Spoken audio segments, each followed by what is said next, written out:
Imagine a world where trade tensions between nations could be resolved through diplomatic efforts rather than punitive measures. That's precisely what President Donald J. Trump is aiming for by continuing the suspension of heightened tariffs on China. But here's where it gets controversial. Some argue that maintaining low tariffs might weaken America's stance, while others believe it's a crucial step towards fair trade. Today, President Trump signed an executive order that extends the suspension of increased tariffs on China until November 10, 2025.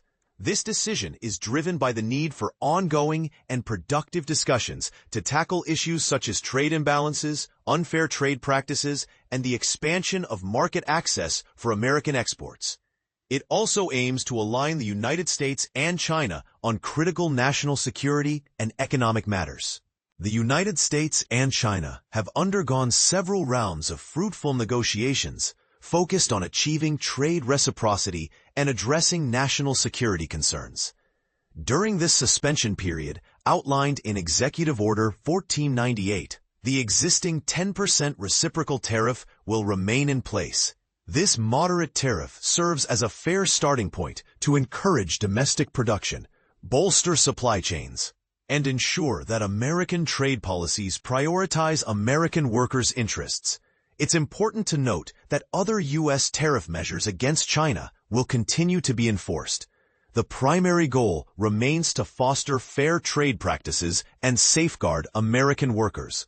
President Trump's actions reflect his commitment to addressing the national emergency posed by the growing trade deficit with countries like China.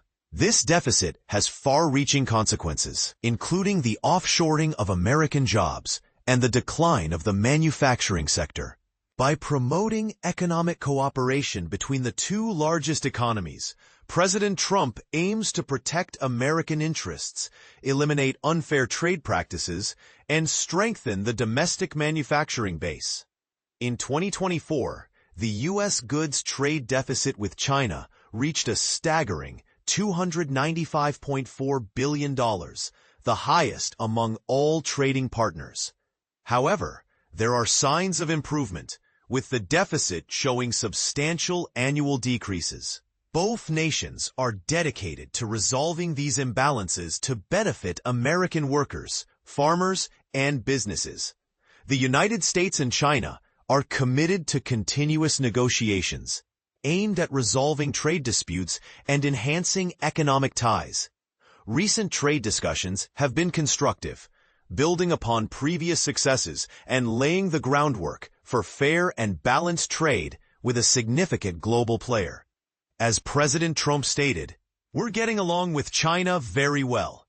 This sentiment underscores the progress being made, even as challenges persist. And this is the part most people miss: the nuanced balance required to navigate complex international relations while advocating for American interests. What do you think?